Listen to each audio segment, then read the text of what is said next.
Welcome back to Movie Recapped. Today I will show you a horror, mystery, thriller film from 2019, titled Ma. Spoilers ahead. Watch out and take care. A car with a trailer can be seen driving on a small road. Maggie is sleeping in the car and her mother Erica is driving her and their dog to a new home, back where her mother grew up. The following morning the two of them are preparing for school and for work.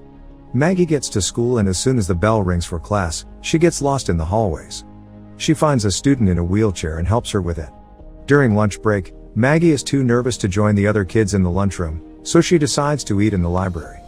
The popular kids come inside and Haley introduces herself to her and invites her to a party over the weekend. Maggie declines her invite, telling her that she'll be going to a music festival with her mom. Haley teases her a little and leaves with the others. Simultaneously, Erica meets Stu, her new coworker. She tries to get used to her new job. The next day, Erica is stomping around the house, dressed for work and looking for something. She tells Maggie that she has to work and they won't be going to the festival. The kid decides to text Haley about the party and later she picks her up in a van from her house. There are 3 others in the van, Daryl, Andy, and Chaz. They inform her that instead of the party, they'll drive around and get drunk. Daryl is trying to get someone to buy them liquor in front of a store, while the rest of them are still in the van. He can't make anyone buy them booze, so they decide to let Maggie try. She's unsuccessful in the beginning too, but suddenly a woman with a dog, Sue-Ann, approaches and Maggie asks her to buy them the booze. The woman is reluctant and doesn't want to do it. Then Andy comes out of the van and they have a little exchange in which he manages to convince her to do it for them. They wait for her in the van with her dog and she brings their booze in a box. As she leaves, Chaz tells Andy that Sue-Ann has a crush on him. They drive off when suddenly she stops them and gives them their change back. The kids arrive at the best drinking spot in town. Andy and Maggie chat a little, making a connection. Meanwhile, Sue-Ann is at work, checking who the kids are on Facebook. When she finds the number for Andy's dad's security company, her boss yells for her to come and help. A bit later, she calls the number and Andy's dad Ben picks up. She tells him that his son might be out drinking. Her boss comes in and yells at her for being on the phone instead of working and tells her to leave for the day. The kids are already drinking at the spot, when suddenly a police car arrives. The cop tells them that somebody told him that they were there. He frisks Andy and tells him that his dad sent him there, but because he doesn't like him, he will give them 10 minutes to pack up and leave before he comes back to check. Later, Erica waits for Maggie at home and instantly starts scolding her for smelling of pot. They argue about the decisions Maggie is making, but she gets the last word and storms out. The next day, Erica drops her dog off at the vet where Sue-Ann promises to take care of him well. Sue-Ann watches her leave and her boss yells at her again for not doing her job. That night, Erica asks Maggie if she wants to watch movies with her, but she says she will go out. Her mom tells her to call her if she needs a ride back home, promising she won't be mad. Later, Maggie is with her friends in the van and they're waiting for Sue-Ann to get them booze from the store again. They see her putting the box in her truck, when she comes over and tells them to meet her down the road for the handoff. The kids follow her to a house and Andy gets out to get the booze. When he comes back he tells his friends that Sue-Ann has invited them to drink in her basement. They decide to do it and when they walk inside, she says that she would rather they drink safely with her supervision. Sue-Ann tells them her house rules: no cussing, no spitting on the floor and no going upstairs to the house. She also takes Andy's keys, so she can check if he's fit to drive before they leave. Daryl calls her ma and asks for some snacks, as she walks out of the basement. They instantly start drinking and taking photos of themselves in the basement. Sue-Ann checks their Instagram to see what they're posting, then walks back down with the snacks. Chaz antagonizes Sue-Ann, telling her that she can fix up the basement better for partying, but she decides to show him something even cooler than that. She takes out a gun and points it straight to his face, then tells him to strip completely. When he does that, Sue-Ann laughs at him and says that the gun doesn't even work. Everyone relaxes and Chaz asks Ma if they're cool, but she hasn't decided yet. Before they leave, she checks Andy if he's sober enough to drive and Maggie thanks him politely for letting them stay there. She greets them off. Sue-Ann has a flashback of the time she was a teenager and a bunch of popular kids asked her to join them in the best drinking spot. The next day Sue-Ann is in her basement where she finds her old high school yearbook, then looks for Maggie on Facebook, as well as her mother. Later, she's at the casino where Erica works. Erica serves 2 customers who turn out to be her high school friends. It's Ben and his girlfriend Mercedes. She's drunk and starts asking Erica about her life and why she moved back home. Sue-Ann sees that there's a fuss going on where they're standing, with Erica being very uncomfortable in the situation. Eventually, the security guard makes Ben take Mercedes out of the casino. Sue-Ann seems to know them too. Later, Stu has come over Erica's house to pick her up and take her to a seminar. She'll be gone for a few days, so she tells Maggie to be good and not have anyone over in the house. Meanwhile, Erica spies on Mercedes as she's jogging. That day, the kids are walking to the van after school and try to make Maggie invite them over while her mom is out of town. When they reach the van, Chaz finds a box and Andy opens it, to find booze inside. Sue-Ann calls the girls and asks them over to her house. She spies on them as they cheerfully get ready to party. That night, Sue-Ann's house is surrounded by teenagers and the basement is full of them too, as the group comes in. They notice she's made some changes to the place, as she greets them in with some snacks. Sue-Ann tells Maggie to call her Ma and hugs her. The party keeps going and Ma joins the kids. They all dance together on music from the late 70s and have fun with her, but Maggie seems suspicious. At one point Sue-Ann moves away from the party and has another flashback to her teenage years. They're all at the drinking spot and the boy who asked her there sits beside her, chatting her up. She's nice to him, but he is just pretending to like her. Back at the party, Maggie is smoking pot and Daryl helps her light the spoon, as Ma approaches them and touches the boy awkwardly, prompting him to leave. She talks to Maggie about her mom, when Chaz interrupts them by offering a toast for Ma. She refuses to drink, but the kids convince her to have one shot. Suddenly, a noise is heard upstairs and Ma goes to check, lying that it's just an appliance. She goes up and gets a syringe from the fridge. At the party, Haley needs to pee and when she sees there's a line in front of the toilet, makes Maggie come with her up to the house. They enter and a bell chimes. Haley finds a toilet and Maggie keeps watch, when she hears something on the second floor. It's Ma, yelling at someone. She goes in to get Haley, but as they open the door of the toilet, Ma jumps them and makes them go back downstairs. When they do, Maggie and the group leave the party, with her very upset. Later, Sue-Ann is seen cutting up one of her photos and looking at herself in the mirror. The next day, she sends a million text messages to Maggie, asking to be forgiven for yelling at them. At school, Haley tells her that she has sent messages to her too, when another student joins them and asks if Ma would allow them to have a birthday party in her basement. Haley tells her that they probably can, as Maggie admires the bracelet that her boyfriend gave her. Andy waves Maggie over and asks her out on a date. She asks him what took him so long to do it. The entire group gets together and jokes with Maggie and Andy, when they suddenly run into Ma in front of the school. She asks them to come over, but the boys decline. Maggie and Haley remain back to talk to her and decline too, but when Haley starts teasing her, Ma gets really serious and angry about it. She leaves the girls creeped out. Later, Ma finds some other kids to take to her home and they follow her there. When they reach the house, they throw an egg at her window, call her a loser and drive off, leaving her crying in her truck. That night, Erica comes home and tells Maggie about how her seminar went. The girl tells her mom about Andy and her mom is happy for her. The next night, Ma is seen putting on lipstick, then going down to the basement and partying with the kids. Maggie and Andy arrive, but she tells him that they'll wish the girl happy birthday and leave immediately. The party is massive. Ma greets the two of them and Andy goes to get a drink. She tells Maggie to be careful about boys, but Maggie makes a comment that she sounds like her mother, which really upsets Ma. In a few moments, Ma gets some shots and makes Maggie drink hers too. The two stay at the party, dancing and kissing, while Ma looks over them jealously. Maggie gets dizzy very fast and loses consciousness. She wakes up in her own bed the next day and quickly realizes that she's missing the earrings her mom gave her. Her and Andy go to the mall and he teases her for the previous night. She tells him that she doesn't want to hang out at Ma's anymore and that she doesn't want him going over there either. Meanwhile, Ma is at work and is putting a bottle of diazepam back in the cabinet. Later that night, Maggie and Andy are making out in her house, when her mom comes home. The three of them sit at the dining room table and talk. He tells Erica about his dad and she tells him that they went to high school together. Erica tells him that she also knows his dad's new girlfriend and he says that she's a bitch. She goes to get them some dinks, when Andy gets a message from Ma. The next day, Haley tells Maggie that she should block Ma, like she did. Then she posts a story telling everyone to block Ma, which she sees and gets super upset over. Later, she re-watches the story while at work and gets another flashback. In it, she goes into a room and someone tells her to close the door.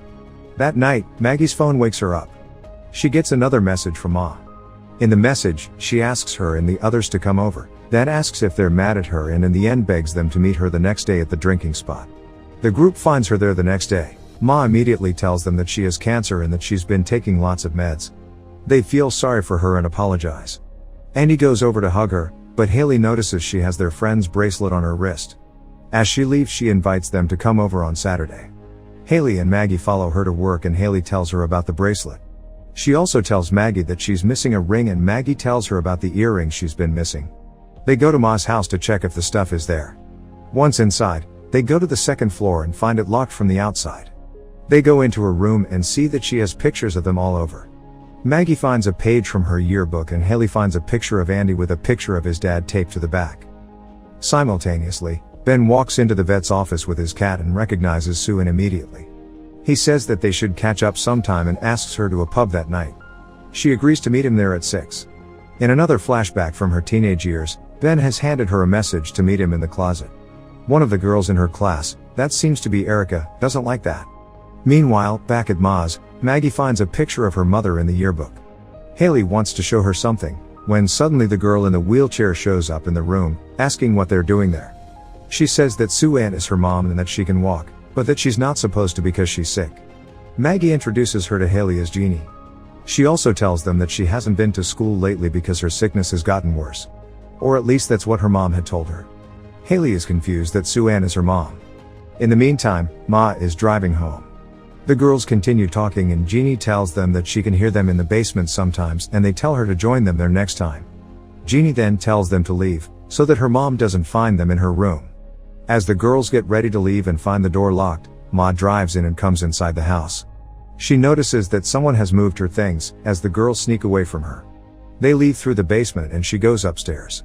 Later, she's getting ready to go out and meet Ben, when Jeannie asks if she can go back to school. Ma tells her that she's too sick and gives her a shot, telling her that she should cut all of her hair off before it falls on its own. She says that she doesn't want other kids to make fun of her and that that's why she has to stay there with her. Next, Sue Ann is at the pub, waiting, when she has another flashback of Mercedes teaching her what to do when she meets Ben in the closet. He arrives in the pub and instantly orders a drink. She orders a Coke. They chat about their schoolmates and reunions, but Sue Ann then mentions his wife, who died of cancer. She tells him that she was also married, but it didn't work out. Ben shows her a tracking device that he had installed in his son's van and asks her why he'd been over at her house very often. She doesn't know what to say, but he thinks she's trying to get back at him and begins to belittle her. He gives her a warning, that if she sees his son again, he won't call the police, but handle the situation himself. The next day, Sue Ann is researching how to find a tracker on a car, when her boss comes in and tells her to do her job, again. Maggie tells Andy everything her and Haley have found in Ma's house, but he defends her, explaining that his mom acted strange on cancer medication too. She tells him that she doesn't think Sue Ann has cancer and that she's in love with him the same way she was in love with his dad. Maggie goes home and finds Sue Ann is there as well, talking to her mom. She tries to sneak out, but Erica sees her and calls her in. Both her and Sue Ann pretend that they don't know each other. Her mom says that they went to school together. Sue Ann leaves quickly and tells Maggie to look after her dog. As she's walking out, she has another flashback about the moment she met Ben in the closet. It turns out that the boy she was with wasn't him at all, but another boy. The whole school makes fun of her. As she's driving home, she sees Mercedes on the street and runs her over, without even a flinch. That night, Maggie is doing homework, when she hears her dog crying. She finds him bleeding and thinks she sees someone running away. At the vet's office, Sue Ann takes more vials of drugs and walks into the pound, where she has locked her dead boss's body in a cage. Maggie and Erica stress over their wounded dog and Erica decides to call Sue Ann, but Maggie tells her not to. She tells her mom the whole story about Ma. Simultaneously, Ben knocks on Sue Ann's door.